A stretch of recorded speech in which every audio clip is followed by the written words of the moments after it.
monde, dans cette vidéo je vais vous montrer 9 conseils pour bien gérer son argent de poche. L'argent de poche est un moyen de prendre un peu d'indépendance. Ce n'est plus la peine de demander automatiquement à ses parents pour s'acheter certaines choses dont on a envie ou besoin. Mais encore faut-il savoir comment le gérer. Voici nos conseils. 1. Prévoir ses dépenses du mois. Un cinéma prévu le 14, l'anniversaire de son meilleur ami le 23. Il est possible de prévoir certaines dépenses dès le début du mois. Les calculer permet de connaître la somme qu'il reste de disponible pour pouvoir se faire plaisir avec le reste, sans aucun stress. 2. Trouver un endroit sécurisé où ranger ses économies. Une boîte dédiée ou un porte-monnaie qui reste à la maison sont des endroits parfaits pour ranger son argent de poche. On peut même demander à ses parents de le garder si on ne se fait pas trop confiance.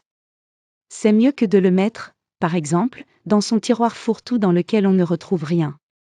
Ne pas prendre tout son argent sur soi. Même si ça fait toujours plaisir de voir son portefeuille rempli, il vaut mieux laisser ses économies chez soi et ne prendre que ce dont on a besoin. Cela permet d'éviter de ne pas les perdre et de ne pas se les faire voler. 3. Utiliser une tirelire. La tirelire ne se démodera jamais. En forme de cochon, de vache ou d'un personnage de dessin animé, peu importe. L'objectif est seulement de pouvoir mettre son argent de poche, ou seulement une partie de son argent de poche, dans un endroit qu'on ne peut pas ouvrir tout le temps. Comme ça, on s'oblige à faire des économies et on pourra s'offrir un beau cadeau plus tard. 4. Se donner des objectifs. Il est facile de se laisser aller à dépenser son argent selon ses envies, sur le moment, des bonbons à la boulangerie un lundi, une nouvelle application sur le smartphone le mercredi.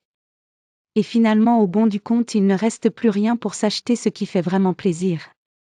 Alors en se fixant un objectif, le nouveau jeu PS4, on est motivé pour faire attention à ses dépenses, et on économise. 5. Noter ses dépenses. Noter ses dépenses permet de se rendre compte de la manière dont on utilise son argent. Et oui, à la fin du mois, c'est parfois la surprise, on ne comprend pas pourquoi il ne nous reste plus rien. Même les petites dépenses, en s'accumulant, peuvent devenir une grosse somme. 6. Se fixer une limite de dépenses par semaine. Se fixer une limite par semaine permet de ne pas se retrouver au milieu du mois à avoir dépensé tout son argent de poche.